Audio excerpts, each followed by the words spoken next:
What's up, y'all? Ericka Redic, generally Irritable here. I wanted to take a minute to shoot a little video to share with you guys. I'm starting to see a lot of traction on the campaign, on social media sites. People are asking, they're emailing, messaging, or posting on social media. Who is this person? What is she about? What's her story?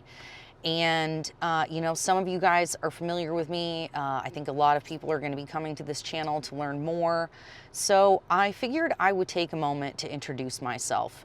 This is not a normal candidate video. We'll have some more well-produced stuff later on. Like, you know, the campaign commercial with the slow-mo and the inspirational music. Yeah, that's coming. You can look forward to that at some point in the future. But for right now, I'm going to do something that I've done many times over the last almost 13 years. And that's tell my story and give a testimony of where I come from and what I've been through. I'm sure most candidates don't do this. I'm sure my opponents are going to be looking for something to try to use against me. I'm hearing that a lot. People are like, oh, what about if people know? What if people find out that you have some past? Oh my God, what are they going to do?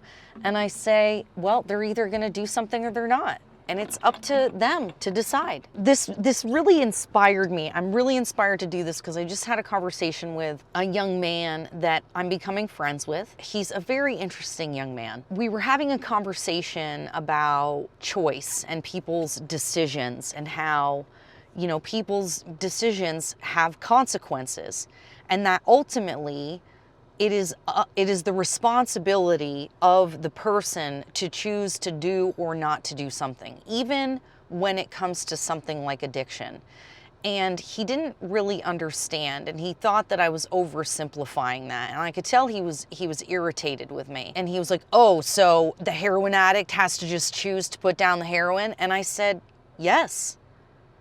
Just like the alcoholic and the cocaine addict and the person who overeats and everything. But here's what I didn't understand. He then threw it back in my face later saying, oh, all people have to do is make the decision not to do something. And I was like, is that what you heard me say? And he was like, well, that's what you said, basically, was the gist. And I was like, oh, no. No, it is not just one decision that you make. You have to make that decision every day. And then for me personally, there were 12 steps that I followed and practiced, and a book that I studied like it was a textbook for my life so that I could have a life. And that's when it hit me. We don't communicate very well. Sometimes. It was in that moment when I realized the heart of the conservative doesn't get translated. You have to decide that the behavior you're engaging in is no longer beneficial or useful or whatever. You have to make a choice to do something different. But that was only the first part. I then had to learn how to be a contributing member of society. I had to take responsibility for the harm that I had caused and make amends for it. I had to develop a relationship with my Creator where I learned that my value comes from just being born a human being, not because of the actions that I take or don't take. I'm not a good person or a bad person because of my actions, and I'm valuable because I'm alive and a human being. There is an inherent value to human life. That's what I believe. So I got to study this book and be in relationship with groups of people who all were about making their life better and making the world a better place and taking responsibility for the gifts that we had been given and the second chance at our life and sharing that with the rest of the world. In case anybody hasn't figured out what I'm alluding to, I didn't get sober just to save Ericka. The gift that I was given by this relationship with my Creator and this decision that I made and learning to follow through and be disciplined, persistent, and have integrity and be gracious, generous. I got the most amazing life.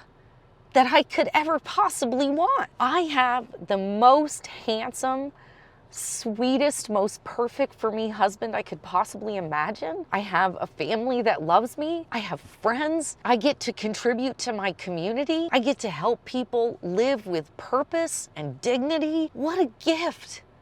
What a gift and a blessing. So this young man said, I just don't think things should have to be hard. I can understand that. I've been there. I definitely felt that way before I got sober. I definitely thought it was somebody else's responsibility to take care of me and do for me. And what I got from working these steps and taking responsibility for the things that I had done, making amends, and then sharing what I've learned, whether it's getting sober or being a business person or whatever. A shout out to Colleen Montgomery, formerly back in the day Montgomery and Merrill. Now they partnered up with somebody. I don't know what it's called anymore. Colleen Montgomery gave me a second chance at my career. That was one of the greatest contributing factors to me getting sober. Somebody being willing to take a chance on me after I had broken the trust of people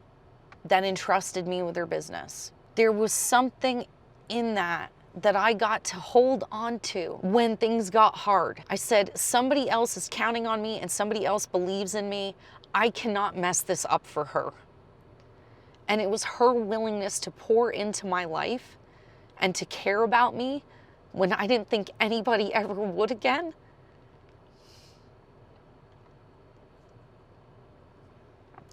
Thank you, Colleen, for helping me get sober and being willing to take a chance and pour into your community, even when other people might think it was crazy. You make your community better.